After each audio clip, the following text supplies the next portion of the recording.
একটা কথা বলি, একদম মনের কান দিয়ে শুনবেন। জান্নাতে যাওয়া সবার স্বপ্ন। আছি আমরা সবাই দুনিয়ায়। ঠান্ডা মাথায় ভেবে দেখলে দেখবেন এই দুনিয়া এবং জান্নাতের মাঝখানে কিন্তু দুইটা স্টেশন আছে, একটার নাম কবর, একটার নাম হাসর। কবরটা কিরকম?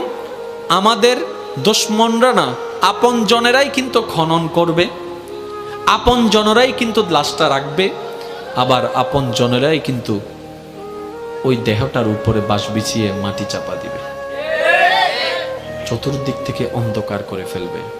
মনে রাখবেন, কবর আলোকিত হয় ঈমানের আলোয়, সুবহানাল্লাহ।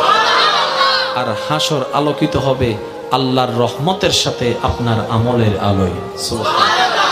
হাসর আলোকিত হবে আমলের গুণে, কবর আলোকিত হবে ঈমানের গুণে।